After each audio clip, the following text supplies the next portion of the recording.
Hey everyone, it's been a journey, but we did it. The bike's back together and it's running. We've got the tank back on.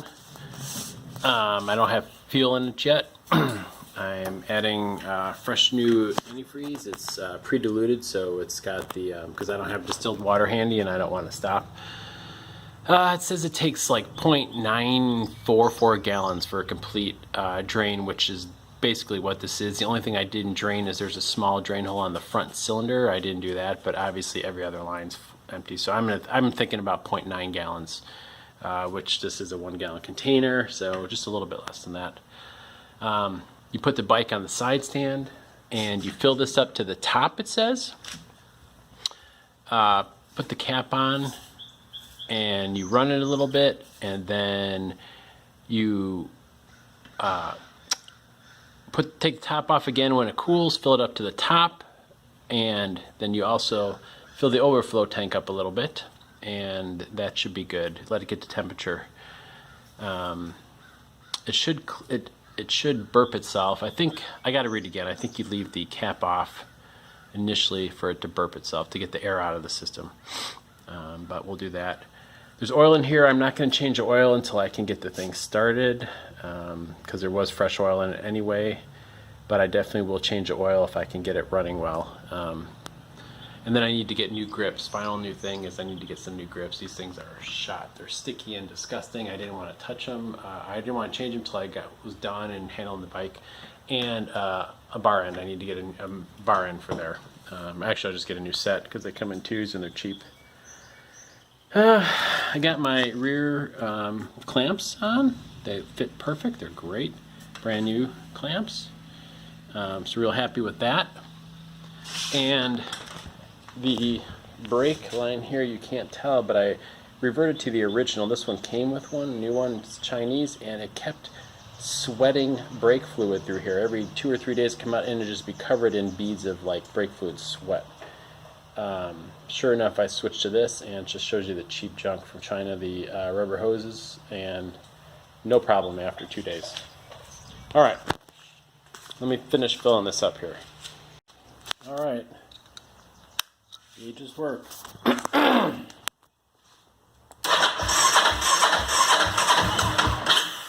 It's almost there. It's quite scary. Quite scary. I'm going to set this down so I can use 2 hands in case I need a break or something. Maybe I can set it over here. Let's see.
stopped it because it smells kind of hot. I just want to make sure the coolant's, it said 102 on the gauge. It was climbing pretty rapidly. But I know there's probably a lot of dust in here from the garage, so we'll see. I am shocked right now, but it actually responded to throttle okay. Hardly needed any choke to start up.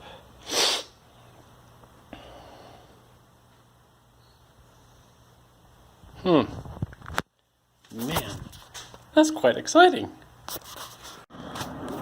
Here's what we have. This is why I say the clutch cylinder I think was rebuilt. I don't know if you can see that nice new green, turn on the light there, right there, that nice new greenish gasket, and I see one here too on the clutch cover. That leads me to think it's been rebuilt. And like I said, I think the master cylinder needs to be rebuilt. I've been using that pressure bleeder, which worked fantastic on the front brakes, but when I connect it down here, I just keep pulling air, constantly. So, I'm not really sure. But I'm going to start it. I'm going to try to record that sound that I'm hearing and see if you guys can maybe help me figure out what that might be. It's like every 30 seconds, it's just like one clunk. And the bike doesn't lurch, the RPMs don't change, nothing. So hopefully it's something, I don't know. Maybe it's something with the clutch. I'm not sure. But anyway, there's Theo. He's lizard hunting. Theo, did you find something? Uh-oh. Theo. Hey. Be good. Hey. Theo. He loves his lizards. I gotta grab him. Guys, we're gonna start the bike up today. I can't ride it yet because I'm using a jumper cable to a spare battery I have. But I want you guys to hear. I hear like a clunking noise, like every 30 seconds, like just one clunk. I don't see the tack jump in. The bike's not doing something crazy. It's just a clunk and then goes away. I'm gonna time it. I'm guessing it's every 30 seconds. I'm hoping you guys can help me figure out what it is. And I can't, like I said, I can't ride it because it's on jumpers. I don't have a battery that fits yet, and I'm pretty positive, even though it's carbureted, you can't just disconnect the battery without it dying. I might be wrong, but that's where we're at. And I've been bleeding the clutch, sorry, and it is just pulling bubbles. And I'm thinking I'm gonna get a clutch master rebuild kit. It's like $30-40, and take the slave out and look at it too. Probably a totally separate issue, but maybe it's related to the clunk. I don't know. Anyway, that's where it's at. I'll start it up here. Alright, I'm going to start. I got to put this down for a sec. Hold the clutch in. Let's turn the ignition on. Everything works up here. I'll do this one-handed. How about that? Oh, let's pull the carb out.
sorry to end that video so abruptly.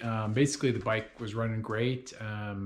You know, threw the battery in, got rid of the cables, and everything was perfect. And I actually ended up getting an offer on the bike, and I sold the bike. I got it originally as a project. I really liked it. It was running great. I did what I wanted to do and fixed it up. I washed it and waxed it after that, and I got a nice offer on it. And I have another bike, as you see in the videos, and I don't want to leave that bike sit. I'm only going to ride one. I've had multiple bikes in the past, and I end up only riding one. So I ended up taking the offer and sold that bike, the SuperHawk, and I'm looking for my next project. Actually think it'd go into automobile. I want to find a 5-speed or 5-speed stick to teach my kids to drive that. We only have automatics, so I'm looking for a cheap, like $2,000 or under car that needs some work, that doesn't have a ton of miles, like not 200,000 miles, but over 100,000 is fine. Just something simple, and do some projects on that, and teach them to drive stick. I thought that'd be kind of a cool thing to do. Also got this jet ski in the back. Thinking of selling that too. I'm just in this mood of selling things. I've got too many things with engines, and it's just too much stuff to keep going, keep taking care of. I did some work on my truck. I replaced the e-brake cables on that, and did the brakes and replaced the rear shocks. It's just constant stuff. I have a full-time job. This is not my full-time job. I do this for fun.